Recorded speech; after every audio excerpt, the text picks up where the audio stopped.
Hoje temos ainda uma edição do Informação Privilegiada especial com percepções e realidades, em que estará connosco como convidado esta noite do Dr. Pedro Santana Lopes, o candidato presidencial André Ventura. Muito boa noite, André Ventura. Boa noite. Já estive a ler o seu Twitter, deixou uma mensagem também de rápida recuperação ao Presidente da República. Enfim, foi apanhado de surpresa, tal como todos nós, por esta notícia.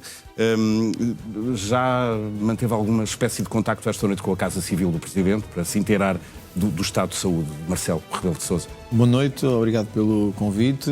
Agradeço também ao Pedro este convite para estar aqui hoje. Antes de mais, desejar ao Presidente as melhoras, que tal como fiz na rede social, embora aparentemente na altura, eu procurei fazê-lo logo que soube que isto tinha acontecido. O diagnóstico era outro, segundo as notícias tinham sido avançadas. Em todo caso, o que é importante era desejar ao Presidente umas rápidas melhoras, que rapidamente volte com energia e com saúde ao espaço público. Tive a oportunidade também de, logo que soube disso, entendi que não devia fazer uma chamada telefónica para não incomodar num momento destes, até porque não sei se estará com o telefone ou não, mas enviei já há pouco, na verdade há cerca de 30 minutos, quando soubemos disto, ou 40 minutos, uma mensagem ao Presidente da República a desejar-lhe as melhoras e a esperar que rapidamente possa retornar à atividade pública e que corra tudo bem com saúde. É esse o meu desejo, essa é a minha vontade. Sei que o Presidente é um homem enérgico, é um homem com muita energia e, portanto, eu espero que rapidamente se recupere, divergências políticas à parte. Na saúde estamos todos juntos e esperamos todos o melhor uns dos outros. Portanto, espero que o Presidente recupere rapidamente e que regresse rapidamente à atividade política. Serão pelo menos 6 dias de recuperação para o Presidente da República depois desta cirurgia e, como eu dizia há pouco, já conhecemos muito bem Marcelo Rebelo de Sousa e saberemos que logo ele estará aí para a sua vida também pública e oficial. Uma coisa, eu penso, estava há pouco a falar disto aqui com o Pedro Santana Lopes também, eu penso que não será necessário fazer uma substituição do Presidente Marcelo Rebelo de Sousa nestas circunstâncias, dado que as informações que temos é que será uma intervenção cirúrgica curta e que depois, enfim, mesmo com um período digamos assim, de recuperação, que estará, penso que apto para o exercício das funções constitucionais que lhe são atribuídas. Portanto, penso que isso está salvaguardado. Consciente dentro de todas, no pleno das suas funções, e na realidade o que ele precisa também é uma caneta para promulgar, vetar, enfim, e poderá sempre fazer o despacho normal do seu trabalho do Palácio de Belém. Temos connosco o André Ventura para uma entrevista esta noite, na sequência dos convites que o Pedro Santana Lopes tem enviado, endereçado a todos os candidatos presidenciais. Esta tarde falámos ao telefone, enfim, para nos alinharmos também nas questões que serão necessárias colocar ao André Ventura. O Pedro Santana Lopes disse-me que queria, sobretudo, falar sobre outras questões que têm dado um pouco mais arredadas desta campanha eleitoral. Mas eu queria começar por colocar uma questão diretamente ao André, que apareceu nestas eleições. Falámos sobre isso em entrevistas anteriores, porque achava que não tinha alternativa a si próprio. Queria que Pedro Passos Coelho tivesse avançado, isso não aconteceu. Chegou a falar com Manuel Monteiro, também não houve essa oportunidade.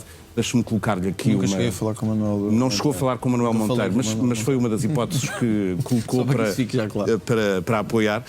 Enfim, eu espero que o Pedro não leve a mal esta questão. Espero também que o André não se sinta condicionado aqui pela nossa presença. Mas caso o Pedro Santana Lopes tivesse avançado para a corrida eleitoral, ele ia apoiar. Bom, antes de mais, eu quando tomei a decisão de avançar como uma candidatura presidencial, tomei em consideração todos os candidatos que estavam no terreno. Aliás, quando eu via outros candidatos a avançar, porque houve os candidatos, houve os pré-candidatos e também houve alguns que todos já sabíamos que iam ser candidatos. E eu sempre disse que, independentemente dos espaços políticos, primeiro, o Pedro Santana Lopes é uma pessoa que eu tenho consideração e admiração, já esteve sem ser do Chega e sem nunca ter pertencido ao Chega, esteve em momentos do Chega, em jornadas parlamentares, o que mostra muito a democracia e a elevação que tem, e isso é um bom sinal também, enfim, para todos os cargos, mas também seria para um Presidente da República. E eu, obviamente, quando avancei, tive em conta os candidatos que existiam. Aliás, eu penso que foi assim que lhe disse aqui, que uma das razões fundamentais para ter avançado foi sentir que nenhum candidato dos que estavam, e hoje tenho a perfeita segurança disso, acho que as sondagens mostram isso também, não, mais do que a pessoa em si, nenhum dos candidatos, enfim, que tinham possibilidade de passar à segunda volta e decidir esta eleição, nenhum dos candidatos encarnava os valores que para o Chega eram fundamentais, no combate à corrupção, na questão da segurança, na questão da imigração, na questão dos impostos. E, portanto, se o Pedro Santana Lopes estivesse na corrida, se o Pedro Passos Coelho estivesse na corrida, se outros nomes estivessem na corrida, o meu raciocínio seria sempre olhar para todos os candidatos e ver qual teria condições de representar os valores que eu acho que são fundamentais na minha perspectiva. E, portanto, obviamente, qualquer candidato, e um candidato de peso, como seria sempre o Pedro Santana Lopes, mudaria a equação do sistema. Não estou agora aqui a dizer que haveria... Mas pelo menos essa avaliação. Mas pelo menos obrigaria o Chega e a mim a refletir sobre isso, evidentmente. Não, acabou por não acontecer, apesar do Pedro Santana Lopes ter avaliado no primeiro momento. Mas agradeço as palavras simpáticas do nosso convidado. Nosso convidado, que vamos começar por conversar com ele. Eu não sei se quer começar, por exemplo, pelas sondagens que têm aparecido. A última dá precisamente André Ventura na frente, mas lado a lado com o Almirante Gouveia e Mel. Como é que está a olhar para uma eventual segunda volta, André Ventura, com toda a gente a mobilizar-se contra si? Não, mas isso também, francamente, não será só na segunda volta. Nas legislativas já são todos contra o Chega. Já é um bocadinho assim, eu estou habituado a que sejam todos contra nós. Evidentemente que aqui há uma outra equação, que é, eu tenho a certeza que numa segunda volta das eleições presidenciais se vão juntar as alianças mais improváveis, mais inacreditáveis, qualquer que seja o candidato. Eu acho que podia passar, penso que não acontecerá, segundo os números, eu podia passar com o António Filipe, que o PSD reconciliava o voto no António Filipe. Eu podia passar com a Catarina Martins, que o CDS provavelmente aconselharia o voto na Catarina Martins, porque não querem de todo que eu possa ganhar ou que o projeto que eu encarne possa vencer. Eu também tenho que dizer isto. As sondagens valem o que valem. Essa sondagem coloca-me na frente da corrida, mas também com uma diferença muito curta em relação aos dois opositores, que eu acho que francamente são os que têm maior probabilidade de passar a uma segunda volta. Estou convencido que a segunda volta será entre dois destes três candidatos, embora haja aqui um dado que eu acho que é relevante. Isto sem excluir mais ninguém, eu estou a pôr o mais provável. O caso do António José Seguro exige cautela na análise, porque parece-me muito estranho, digo francamente, parece-me estranho e eu não tenho nada a ver com aquela área política. Parece-me muito estranho que um candidato com o apoio do Partido Socialista agora, embora um apoio tímido, metade do Partido Socialista está com o Gouveia e Mel. Não percebi bem como, mas está. Mas parece-me estranho que um candidato com o apoio do Partido Socialista esteja com 10%, quando o partido, na mesma sondagem, está com 28%. Portanto, causa-me alguma estranheza e eu não retiraria o António José Seguro desta equação, de poder estar também na segunda volta. Mas considera que é o número que pode estar a ser subavaliado nas sondagens? Eu não sei se está a ser subavaliado. Eu já fui muitas vezes subavaliado nas sondagens, portanto sei o que isso é. Se me perguntar assim, eu quando vou na rua, eu tenho feito já campanha, todos os candidatos fazem campanha. De facto, tenho que dizer isto, o Pedro Santana Lopes acho que usa esta expressão, que a rua sente-se. E de facto a rua sente-se. E eu sinto a rua. Eu de facto não ouço ninguém dizer eu vou votar no António José Seguro. Não ouço, francamente. Mas acho estranho estar com valores tão baixos. Mas também não ouço muito a dizer que vão votar no Luís Marques Mendes, também, honestamente. Então houve as pessoas a dizer que vão votar em quem? Além bem, em mim, maioritariamente, quando pelo menos aquelas coisas que eu encontro dizem que vão votar em mim. Deve ouvir outras escolhas. Não, ouço sim senhor, ouço outras escolhas. E há pessoas que me dizem que vão votar no Gouveia e Mel, sobretudo um eleitorado mais velho. Eu tento convencê-los que é um erro, mas enfim, ouço isso. No Marcos Mendes também, sobretudo no norte do país, também ouço alguns.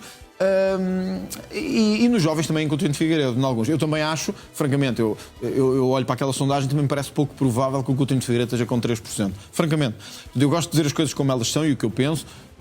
E não estou a fazer para o João Coutinho. Há pessoas que dizem que se o João subir é bom porque o Marcos Mendes 10 e mais fácil é para mim. Eu estou mesmo a dizer o que acho. Acho pouco provável que o João Coutinho de Figueiredo... Não deixa isso de ser uma evidência. Não deixa, mas também se o Almirante subisse também podiam-me tirar votos a mim. Portanto, a gente não pode andar sempre nesta equação. Acho estranho é que tenha 3% quando a Iniciativa Liberal tem 4%. E portanto não parece fazer muito sentido. Estou a dizer isto como eu penso que é. Agora, vamos ver o que é que acontece. Eu penso que irei, estou convicto. Respeitarei isso, mas estou convicto que irá à segunda volta das eleições e será uma batalha muito difícil. Isso é. Eu sei que já coloquei esta pergunta, mas se de repente for António José Seguro que irá a uma segunda volta consigo, entendo que Luís Montenegro deve apoiá-lo a si.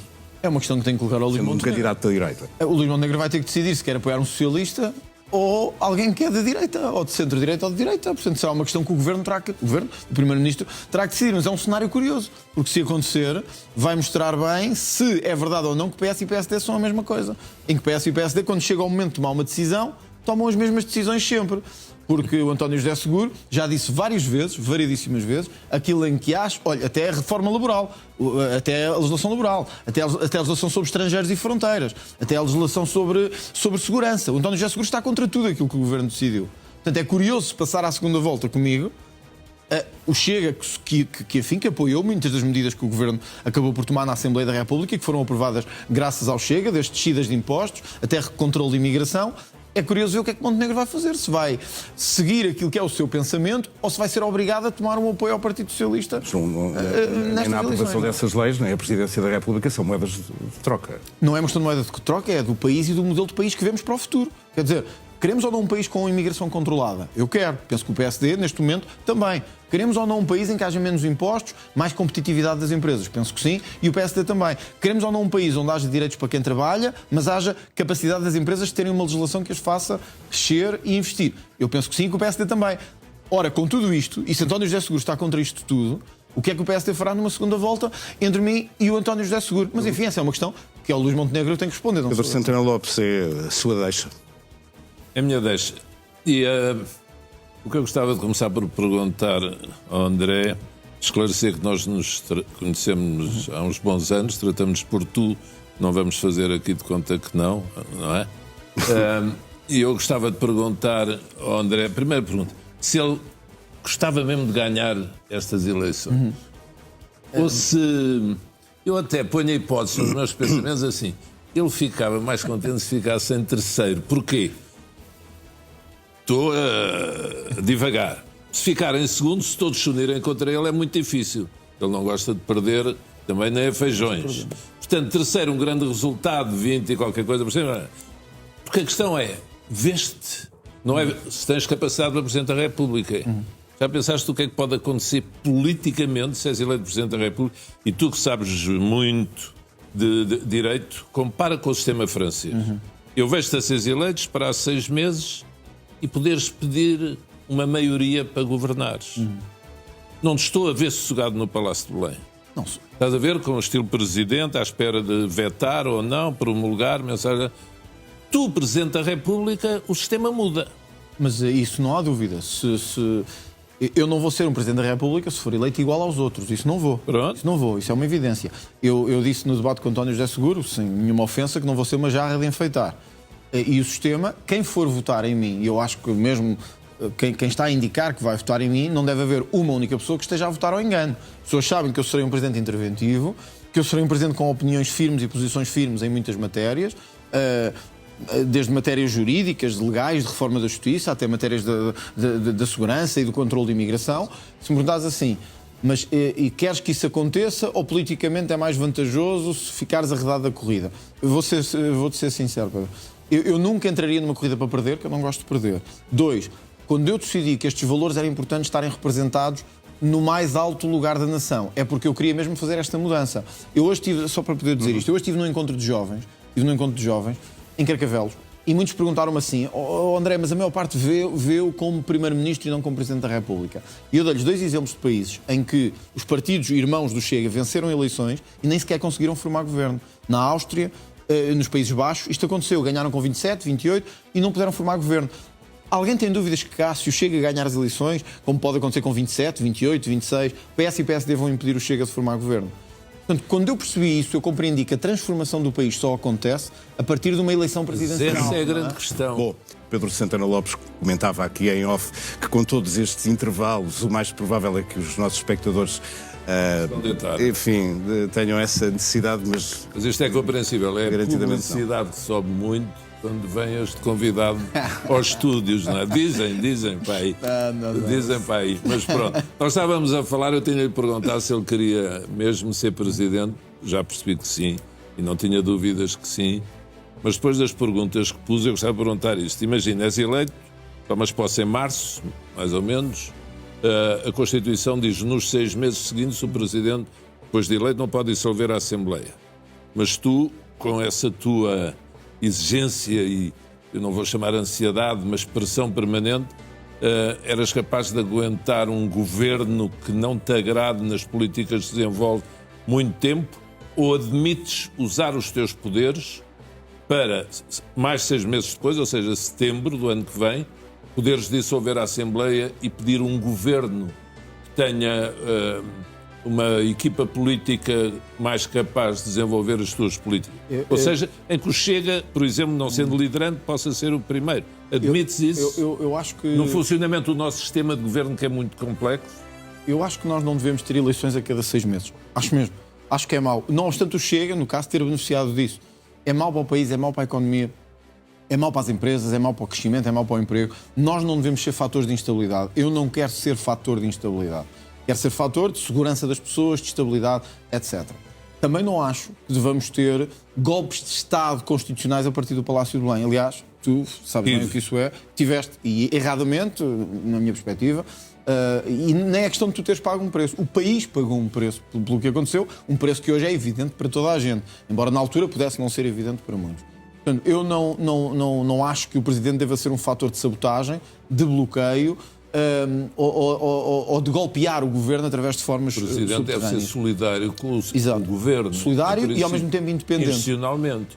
Acho que, aliás, mesmo face aos meus 2 opositores principais, eu sou o que garanto mais independência face ao Governo que temos hoje em funções. Quem achas que são os teus opositores principais? O Marcos Mendes e o Gouveia Melo. Isto face às sondagens. Acho que o caso do Marcos Mendes é evidente que é um pivô de Luís Montenegro, na minha perspectiva. E, portanto, ele fala muito em independência, mas é quem mais está ligado ao Governo. E, portanto, um Presidente que tem que fiscalizar o Governo será difícil para Marcos Mendes, visto que ele é o maior, talvez, intermediário de interesse do Governo. Portanto, vejo difícil como é que venha a ser o fiscalizador do Governo. A Gouveia Melo, francamente, trabalhou com todos os governos, quer com um, quer com o outro, diz que votou já nos 2, no PS e no PSD, e acho que tem pouca independência do ponto de vista político e do ponto de vista do pensamento político. Tenderá a ser um presidente simbólico, tenderá a ser um corta-fitas. Mas deixa-me dizer-te uma coisa, eu aqui não vou discordar... Só para dizer isto, Pedro, e eu acho que serei o único destes 3 que não é um corta-fitas, portanto, respondendo à tua pergunta diretamente, Sim. eu serei muito mais interventivo que o Marcos Mendes ou o Gouveia Melo, isso é uma evidência. Sim. Serei muito mais escrutinador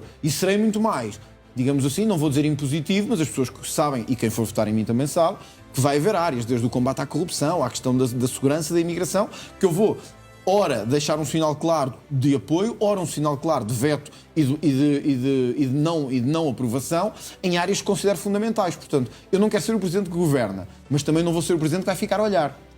E neste sentido eu acho que o país pode contar com isso.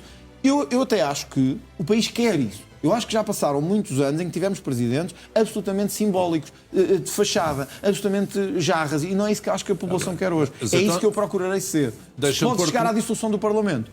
Pode chegar um dia à dissolução do Parlamento. Se houver um caso de corrupção grave no Governo, eu não vou ficar a olhar para o lado. Já dei provas disso. Na Madeira, quando foi preciso derrubar o Governo de Miguel Albuquerque, lá estava. Mesmo pagando um preço eleitoral por isso. Se houver corrupção, lutarei contra ela. Se sentir que o Governo se alinhava com interesses estrangeiros indevidos, atuaria. Traição? O que quer dizer é, ou centrar-se, se em vez de nos aliarmos com a Inglaterra, com a França, com a Alemanha, nos aliássemos com a Venezuela, com o Irão, eu tomaria uma decisão sobre isso. Agora, não quer ser um presidente que está sempre a causar instabilidade. Isso acho que as pessoas não querem isso. Essa tua resposta é muito importante, mas levanta 2 questões-chave. Primeiro, has de compreender que eu não vou estar a interromper-te cada vez que diz uma coisa que eu não esteja totalmente de acordo. Claro. Pronto, tu estás aqui, és convidado, não vou estar nisso, e se o Pedro Marinho é que pode fazer isso, se quiser.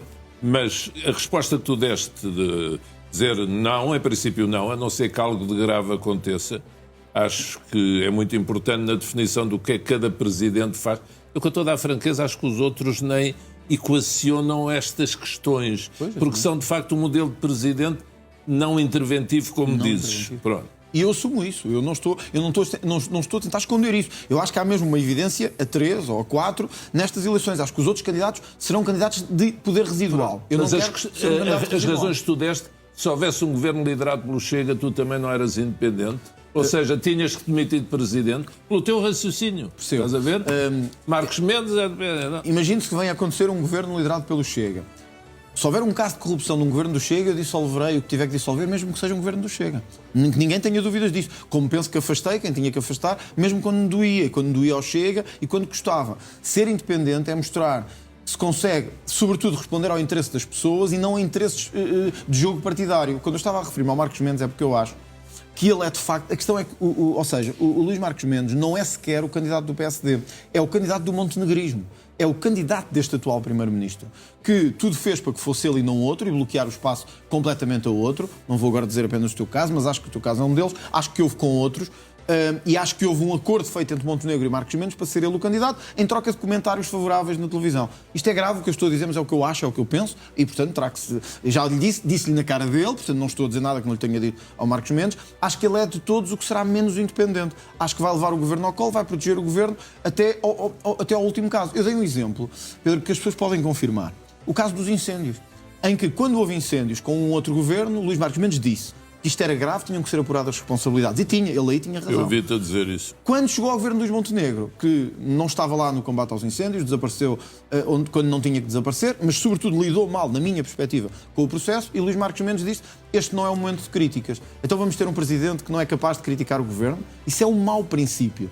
E eu isso de Marcos Mendes já sei. De outros candidatos não sei se farão ou não. Acho que Marcos Mendes não tem essa independência. A tua resposta levanta uma questão que eu há muito tempo gostava de colocar assim num estúdio como este, que é, quando tu dizes, se aparecer um caso de corrupção, mas é que o teu pensamento, André Ventura, doutor em Direito, não achas que muitas vezes julgas com uma ligeireza excessiva se alguém é culpado de corrupção ou não? Ou seja, não achas que é mais... Por exemplo, o Marcos Mendes tinha a posição, quem é arguido tem que se demitir. Eu também nunca concordei.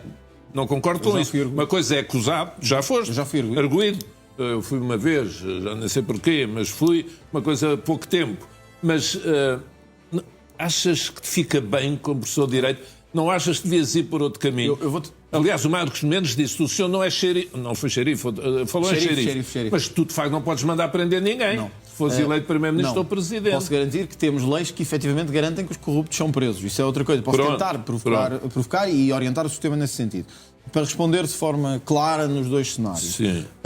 O primeiro, eu ainda tenho momentos agora, penso que isso ainda está a correr. Houve quer associações de ciganos, quer de minorias que cometeram processos, eu sou arguido nelas. Por causa do bairro, aquele bairro da Margem Sul. Jamaica, isso já aconteceu, e aí não cheguei a ser arguido, mas fui condenado civilmente por ter dito que eram bandidos. Também tenho várias associações de ciganos que cometeram processos, sou arguido nelas. Estamos a falar de outros casos graves. De outras coisas, não é? Sim. O que eu acho é que nós temos que ter algum critério aqui, e eu percebo quando tu dizes assim, mas se alguém for suspeito de desviar dinheiro público, mas só suspeito, temos que esperar que seja condenado com trânsito em julgado da decisão? Vamos ser francos, nunca mais ninguém sai de cargo nenhum. Porque nós estamos a ver, até no caso do Sócrates... Esse é o problema da justiça. Exato, e nunca mais vamos ter. Mas quando tu dizes é tudo corrupto, o que eu acho, estás a ver? A minha regra não achas que é errado? Mas eu não digo isso. O caso do Miguel Albuquerque, se calhar ele vai-me processar também. Eu olho para o que se passa, as suspeitas que há, que são as públicas, não é? Ninguém me disse nada, são as que são públicas. Suspeita de desvio de dinheiro público no exercício de cargos públicos. Suspeita de enriquecimento próprio no exercício de funções. Como é que um Presidente pode olhar para isto? Tem duas hipóteses. Diz, bom, mas eu tenho que esperar que a Justiça faça o seu caminho e isto chega a seu termo, daqui a 10 anos ou 15. Entretanto, o mal está feito, como se costuma dizer. Nós temos que ter aqui alguma ética de exigência. E eu acho que o Miguel Albuquerque já não devia estar no cargo em que está, na minha perspectiva. Ele não foi condenado ainda. Há suspeitas graves sobre ele. E isso não pode ser ignorado. E não há pode uma presunção de inocência que deve ser dada. Pedro, com certeza que há. Mas, repare, no caso do José Sócrates, então ainda estaríamos à espera. Ele podia ser Primeiro-Ministro ainda. E eu acho que todos concordamos que o José Sócrates não tem idoneidade nem ética para ser Primeiro-Ministro. Mas já foi acusado há anos, mas demorou anos. Anos? Quer dizer... Mas aí também é uma responsabilidade que se candidata a Presidente da República. Com certeza, Pedro, mas deixa-me só dizer à situação da justiça. Eu acho que os políticos têm... Eu sempre defendi isto. Os políticos têm... adicional. Exato. Têm os mesmos direitos de todos os outros. Portanto, a presunção de inocência também. Mas têm mais obrigações do que os outros. Uma das coisas que eu critiquei Luís Montenegro, neste caso que depois levou às legislativas, não era os factos em si, apesar de alguns serem graves, era o facto de ele não ser capaz de responder a isto e não ter feito o que eu procurei fazer sempre, que houve coisas do Chega, que era sentar-se aqui e responder. Melhor ou pior, mas responder. Quais são as perguntas? Eu estou aqui para responder a elas. Quando um político é suspeito de coisas graves... Mas ele fez isso, não? Foi órgãos, lembro-me com o Bernardo Ferrão. Ele fez uma entrevista sobre um caso que era grave, que é grave e continua a ser grave, e depois escondeu-se nas funções do governo. E vai ao Parlamento. Aliás, olha, enfrenta-te a ti. Aliás, ele só repara, tu deves-te lembrar disto. Ele só aceitou responder às questões quando foi chamado obrigatoriamente ao Parlamento. Nós tivemos que pôr uma moção de censura para que o Primeiro-Ministro respondesse a questões graves. Sim. E, portanto, quando nós dizemos assim, mas não é o xerife da República, não, mas vou ser exigente com os governos. Onde houver suspeitas de corrupção, eu vou atuar. Eu sei que há presunção de inocência, mas eu diria a um Primeiro-Ministro suspeito, e não estou a dizer que é este, estou a dizer um caso que eu viesse a ter que lidar. Um Primeiro-Ministro suspeito de enriquecer devidamente, como o caso do José Sócrates, por exemplo, estivesse em funções, francamente, correndo o risco disto poder ser mal percebido, eu diria: Sr. Primeiro-Ministro, tem que me explicar como é que isto está a acontecer e porque é que estas suspeitas existem. Se isto não for possível, eu vou demiti-lo da função de chefe de governo. Não tenho dúvida que farias isso. Não, é que faria mesmo. Isso não estou a dizer se acho bem ou mal. Acho bem em parte, noutra tenho dúvidas. Mas quando ouço dizer, por exemplo, em relação a outro caso, Isaltino Moraes, que já teve preso, cumpriu, não sei o quê, e tu e o teu partido, outros dirigentes, dizem: pá, se nós ganharmos as eleições, gente como esta vai tudo preso. O que eu disse desde o início foi... a ver? Eu não acho que o Isaltino Moraes devesse ser Presidente de Câmara neste momento. Pronto, isso é outra questão. Portanto, não devia estar em funções, porque eu defendo quem é condenado por crime... Mas ele não foi condenado por corrupção. Depois não teve corrupção, mas por uma razão, porque o processo prescreveu em relação à corrupção. Isso não sei. Penso que foi esse o caso. Ele foi por fraude fiscal. Fraude fiscal e crimes económicos. Quem seja condenado por corrupção, eu também defendo, não deve poder voltar a exercer cargos políticos. Ora, Pedro, repara nisto. Porquê é que até hoje não fomos capazes de fazer isso? E depois dizem assim: o André Ventura é radical, é populista. Como é que o Parlamento não conseguiu dizer o óbvio? Quem é condenado por corrupção não se deve recandidatar a um cargo público. Isso eu estou de acordo. Ora, corrupção ou crime equivalente? Ou crime conexo. Aquilo que a lei chama crime conexo. Sim. Ora, vamos lá chegar a esta conclusão. Se a lei não o faz e se o Parlamento vai sempre bloquear, na minha perspectiva, então temos que ter um Presidente da República que dê o murro na mesa e que diga: meu senhor, você não pode continuar. Mas também em relação à celeridade da justiça. Com certeza, mas repara, eu tenho um princípio básico. Tu admites ir ao Conselho Superior ou achas que é ofensivo para a justiça? Não acho que seja ofensivo, mas há uma coisa que quero dizer, e eu disse isto, atenção. Que é chefe de Estado, se fores eleito. Sim, com certeza. Eu acho que um Presidente da República tem que ter muito cuidado. Por isso é que quando eu ouço, quer o Marcos Mendes, quer o Gouveia e Melo, atacarem a independência judicial da forma que fazem, ou os tribunais da forma que fazem, eu acho que isto sim é um verdadeiro perigo para a democracia. Porquê? Porque nós temos que perceber isto. O político, quando se candidata, ele candidata-se a um cargo de poder, mas é um poder dado pelas pessoas, um poder que é dado pela vontade popular. A justiça tem que ter a independência e a capacidade de investigar, mesmo que seja mesmo a nós políticos, que não estamos acima da lei. Nós temos que dar o sinal à justiça que, se eles nos investigarem, o que é incómodo, se eles nos puserem em causa em determinados momentos, nós temos que responder como todos os outros cidadãos. Quando um candidato a Presidente da República começa a dizer, entre aspas, que vai pôr os juízes na ordem, que vai pôr como o manifesto dos 50, na minha perspectiva é um ataque à justiça, basta ver quem lá está, Ferro Rodrigues, entre outros. Sim. E vejo Marcos Mendes dizer que concorda com isto, eu fico preocupado com o caminho que a justiça pode seguir se um destes dois ganhar. Eu, da minha parte, procurarei que as reformas de justiça sejam no sentido da justiça ser célere e rápida. Mas há uma coisa que nunca vou fazer. É dizer mal. Não é dizer mal. É pôr em causa a independência da justiça, procurando condicioná-los. Eu, discordando em muitas coisas da justiça, nunca, acho eu, por regra, não critico a justiça em público.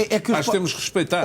Choca-me as demoras. Olha o que aconteceu no processo influencer. É um bom exemplo. Nós tivemos processos. Isso é um caso extraordinário. No PSD, no Chega, tu lembras-te disso também, no PS, em todos os partidos. Sim. Porque ninguém pode dizer que no seu partido não haverá problemas. Acho que ninguém. E quem disser está a enganar as pessoas. O que é que eu critiquei na Operação Influencer? Foi que mal se soube que era António Costa o visado, o Parlamento mobilizou-se como nunca se tinha mobilizado para chamar o Procurador ao Parlamento, para exigir respostas do Ministério Público, mas uma série de outros coitados antes, também de políticos e também autarcas, que foram envolvidos, nunca houve nenhuma questão à justiça. Não é por causa de António Costa, mas aí há um ponto em que estamos inteiramente de acordo. A esquerda tem um peso, evidente. A direita tem outro peso no funcionamento das instituições. A maneira de tratar com as pessoas. Pedro, isto é condicionar a justiça. Isto é tentar condicionar a justiça. Não tens dúvida nenhuma do que se passou com António Costa, que aliás foi nosso companheiro de caminhada aqui no início do NAU, de sair do que saiu.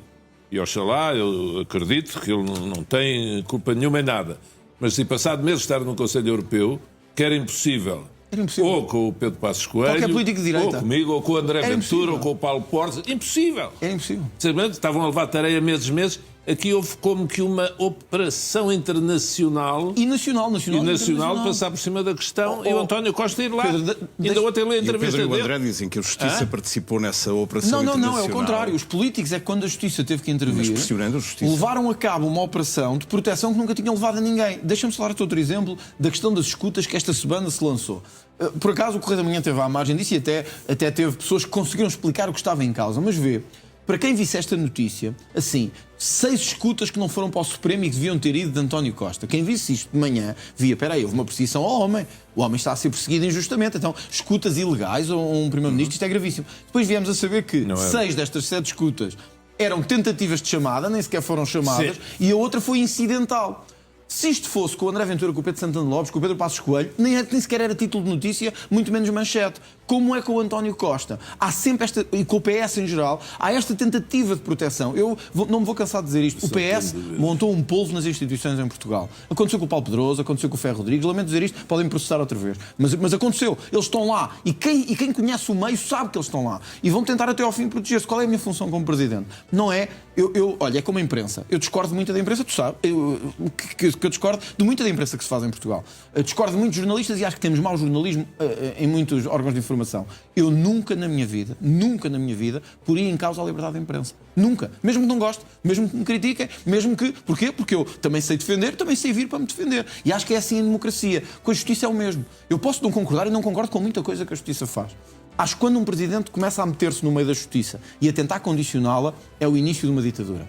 E eu ouço, volto a dizer, com preocupação, os meus 2 adversários apoiarem o Manifesto dos 50, que é claramente a organização de pessoas para condicionar a justiça. Mas eu também digo uma coisa, eu concordando ainda há bocadinho contigo, da direita, da esquerda, etc., eu, por exemplo, não sou capaz, e aqui interrompo, que é uma questão de princípio, de falar do Ferro Rodrigues, ou seja, quem for, como tu falas. É verdade. Estás a ver? Não sou capaz. Porque, mas aí estamos em desacordo, Pedro. Pronto, como eles não foram um assunto muito sério, é matéria pessoal, como não foram condenados, nem pouco mais ou menos, nem acusados, eu não sou capaz. Tu aí tens uma posição política diferente. Mas a minha razão sobre já agora, no caso do Paulo Pedroso e do Ferro Rodrigues, é esta. É que eu, como acho que muitos e muitos jornalistas, procurei ler o processo e o que lá estava. Eu também. Conheço o Ricardo Sá Fernandes. Exato. E acho que fica evidente a qualquer pessoa. Quer dizer, o Lula também foi descondenado, não é? Por isso que eu acho que ele não é um bandido, acho que é. Porque eu li e ouvi isto, não é umas coisas, eu acho. Eu li e ouvi. Eu vi o que aconteceu no processo de Casa Pia. Eu li, eu ouvi a tentativa que houve de condicionar a justiça, aos encontros com os procuradores, a tentativa de manipular um sistema que estava a começar a levantar-se, os polícias que tiveram que pagar um preço por isso, nomeadamente na judiciária. Mas o processo também tem gafos, sabes? Quando muda um fim de semana, uma data para o Carlos Cruz e tudo isso. Mas já que falaste no Lula e o Bolsonaro, o que é que achas? Exatamente o mesmo. É que no Brasil cada presidente que sai, de facto... Com certeza. Olha, eu tive até uma live com o Bolsonaro, que foi feita no meu Instagram. O Bolsonaro tem uma coisa que eu gosto. Nunca foi, e acho que até o Ministério Público do Brasil confirmou isso agora há pouco tempo, nunca foi condenado, nem ele nem o governo dele, por roubarem 1 cêntimo ao erário público. Apesar de terem querido acusar daquelas joias. E tal. Não. Mas isso acho que ficou claro que nunca roubou.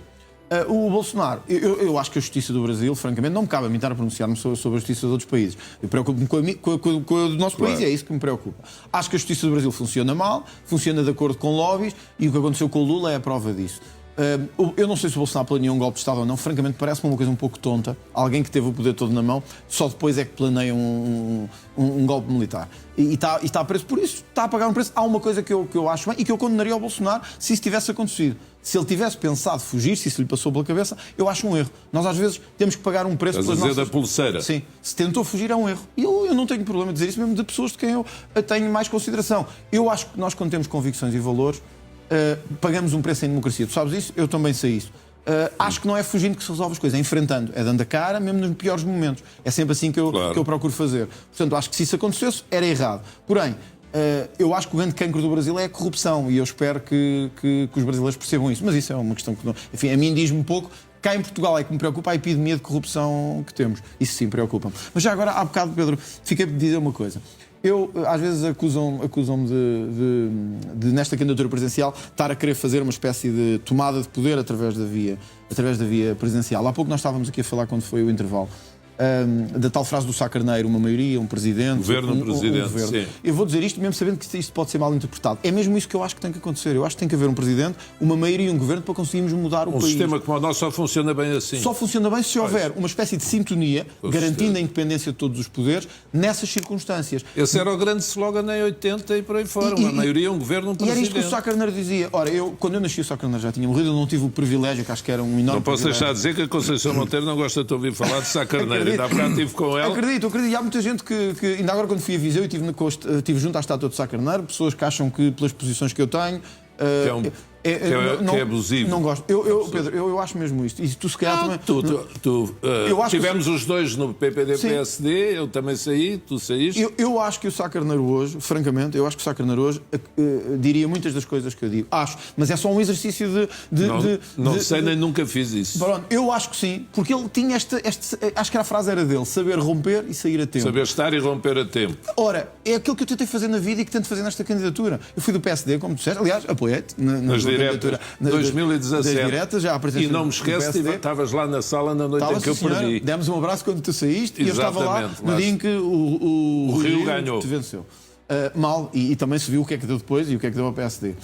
Mas saber sair a tempo, saber afirmar valores, era o que o Sá Carneiro faria. E é isso que eu gosto de fazer na vida. Não estou a dizer, propósito, um governo, a maioria, um presidente. E um presidente. Atenção, eu não me estou a equiparar. O Sá Carneiro teria uma qualidade que eu nunca terei. O que eu estou a dizer é neste modelo de pensamento que eu me inspiro. É isso que eu estou a dizer. Não me estou a comparar ao Sá Carneiro. Um governo, uma maioria, um presidente, tudo chega. Não, tudo a querer a mudança e tudo a querer uma reforma, garantindo a independência de todos os poderes. Por isso nunca me vão ouvir dizer que vou pôr em causa o funcionamento da justiça ou da imprensa. Posso criticar a imprensa, porque acho que se deve também, mas acho que nunca te vou dizer o que é que tu tens que me perguntar ou o que é que aqui me devem perguntar. Não, perguntam o que entenderem, eu também respondo o que entender. Acho que aliás era o Cunhal que dizia isso. Pode-me perguntar o que entender e eu responderei o que entender. Acho que era ele que dizia isso. Geralmente é isso que acontece. Bom, agora é que eu fiz uma coisa em direto, que foi citar o Álvaro Cunhal. Isto nunca mais me vai sair. Isto nunca mais. Mas às vezes é preciso saber o que dizem os nossos inimigos também para poder combatê-los. Mas há uma coisa que eu há muito tempo estava para perguntar, esqueci-me de pedir para... Não esqueci, não tive tempo de pedir para porem uma imagem dele. O que é que pensas do presidente do El Salvador? Hoje em dia muito famoso, Bukele, que tem as tais prisões para sempre dos criminosos, que hoje em dia é visto como um modelo, quase um ídolo. Eu gosto dele. Não, algumas coisas. São levados depois os imigrantes ilegais. Sim. São apanhados nos Estados Unidos. São prisões. Eu convido as pessoas a irem à net ver. Presidente de São Salvador, prisões de sistema de justiça. Mas o Pedro acha que esse tipo de prisões são um modelo, devem funcionar como um modelo para o resto do mundo? Não. Agora, São Salvador era o país com maior índice de criminalidade, era o paraíso. E hoje em dia ele disse uma coisa... Está abaixo da Suíça. Está um país mais seguro que a Suíça hoje. Eu vejo muitos vídeos dele. O tipo, por exemplo, ele tem coisas assim um pouco estranhas. Ele tem a idade do André. Sim, mais novo. Mais novo um bocadinho. E ele diz assim, olha, meninos, na escola tudo cortou o cabelo. Eu tenho barba e o cabelo um bocadinho comprido, mas eu já tenho 40 e não sei... Olha, está ali ele. Agora, disciplina desde a escola, porque o mundo está nesta bandalheira, e ele disse isto na ONU, é por não haver disciplina desde a escola. Portanto, é um tipo grande defensor da ordem, mas o que ele faz aos tipos dos gangues, como ele chama, já deves ter visto, é impressionante. Todos ali... Não, eu não defendo nada disso em nenhum sistema prisional. Quer dizer, os seres humanos todos... Mas El Salvador funcionou, de facto. Funcionou. Eles têm, neste momento, é o país mais seguro da América Latina. Claro. Vamos lá ver, eu sigo também... Mas gostava de saber a opinião do André sobre ele. Não estive com ele num evento por pouco, porque eu ia estar nesse evento, ele também ia... Ele acabou. Mas o tipo é um ídolo, hoje em dia lá. É um país muito pequeno, não se pode comparar ao nosso, é um país muito pequeno, mas, como dizia o Pedro, tem uma questão aqui importante. Era o país, se não me engano, dos países mais perigosos no mundo em paz, ou seja, tirando países que estão em guerra, como estava o Iraque, o Afeganistão, coisas assim. Era um índice de homicídios brutal. Penso que era o país com maior índice de homicídios por cada 100 mil habitantes. Hoje é mais seguro que a Suíça, segundo os dados oficiais. Atenção. E depois é preciso, nós estávamos a lidar aqui com uma verdadeira epidemia de gangsterismo. Homicídios, ajustes de contas, famílias que perderam vários membros por causa das questões relacionadas com a droga, com os gangues, etc. Ele teve que pôr ordem no país. Nós, se lá vivêssemos, aplaudiríamos isto e diríamos que era isso que tinha que ser feito. Agora vemos os gangues na ordem, a cumprir regras, a desejarem não ir para a prisão, em vez do que havia de antes, que era mandavam na prisão. Agora ninguém quer ir para a prisão em El Salvador.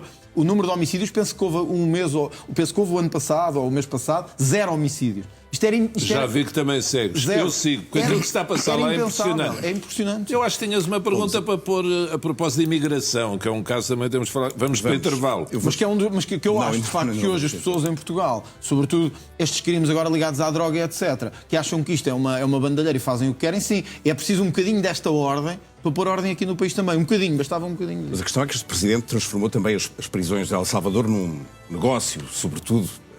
Negócio não sei. Agora, em frente de cada cela, há um guarda todo armado. Os Estados Unidos pagam 24 horas por dia.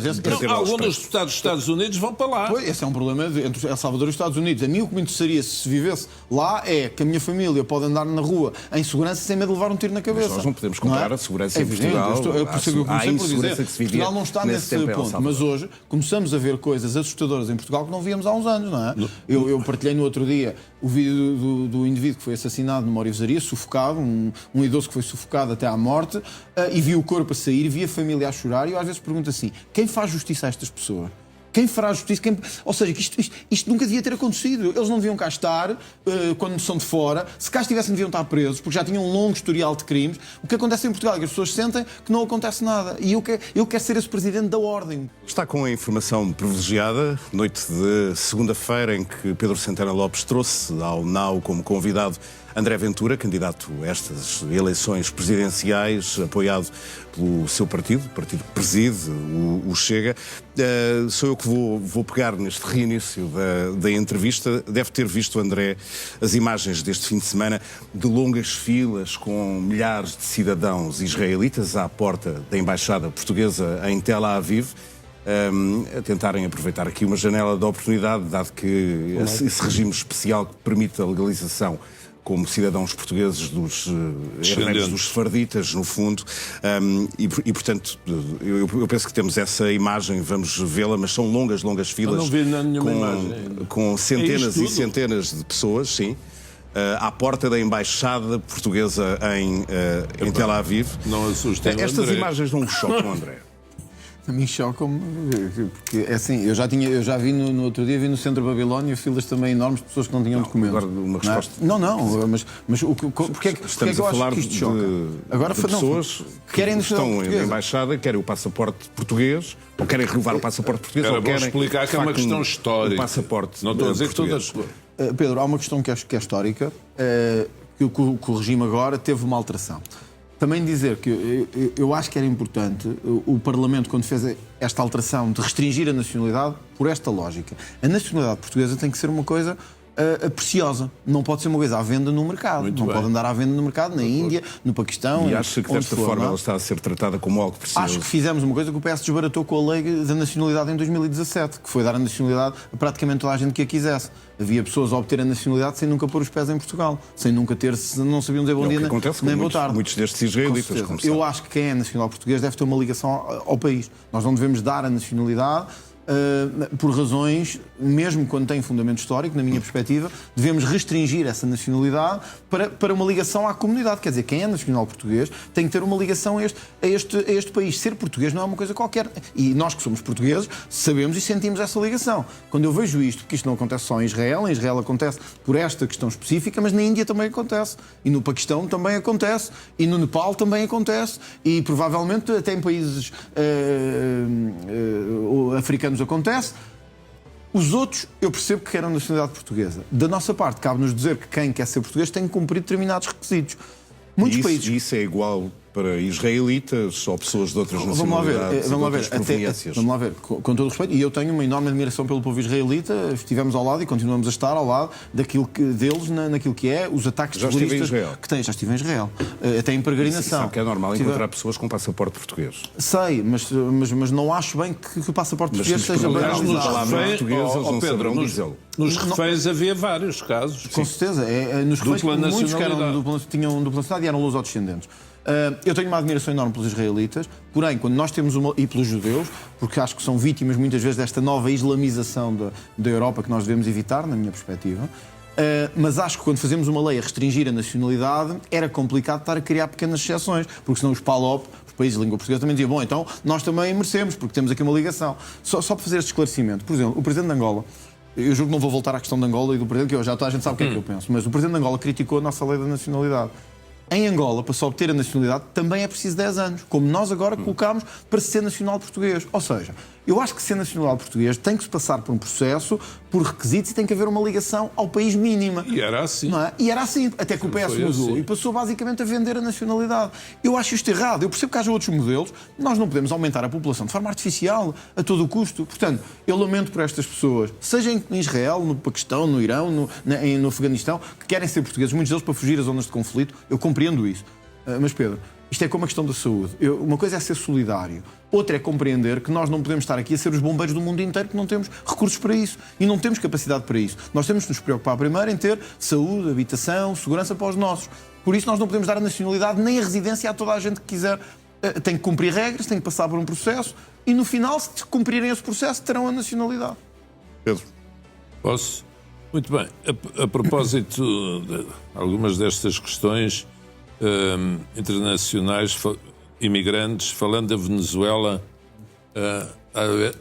tu tens as posições que tens, é diferente. Nós temos entre claro. 400, 600 mil, estão lá há muitos anos, legais, na generalidade. São parte do tecido económico, são eles que têm, são muitos dos empresários que estão hoje na Venezuela são portugueses ou descendentes. Mas pronto, se estivesse no lugar do Trump, estaria a ter estas posições.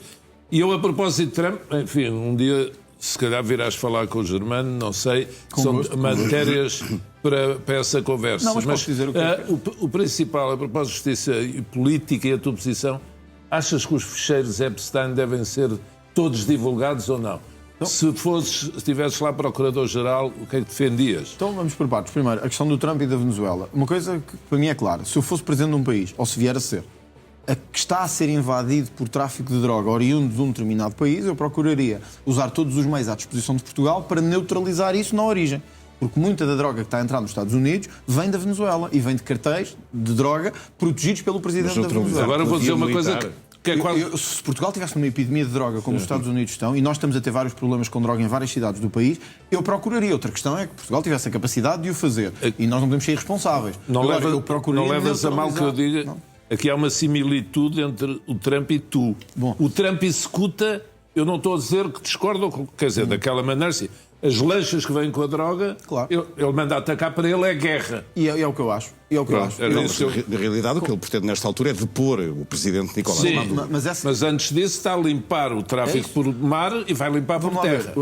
Os Estados Unidos sabem, e Portugal também, infelizmente, na Costa Sul, aliás, a nossa Polícia Judiciária e a Polícia Marítima sabem bem do que é que eu estou a falar. As operações que têm sido montadas nos últimos meses e anos de combate à droga no sul de Portugal e no sul de Espanha são coisas absolutamente assustadoras que mostram como o crime nos está a tentar tomar de assalto. O que eu estou a dizer é, discordâncias ou não do presidente Trump à parte, não íamos atacar Marrocos agora por causa disso. Eu acho que é que nós temos que nos dar ao respeito e que quando o presidente dos Estados Unidos destrói barcos com narcotraficantes, eu vou dizer isto já não fica bem, só se perdem os que falham.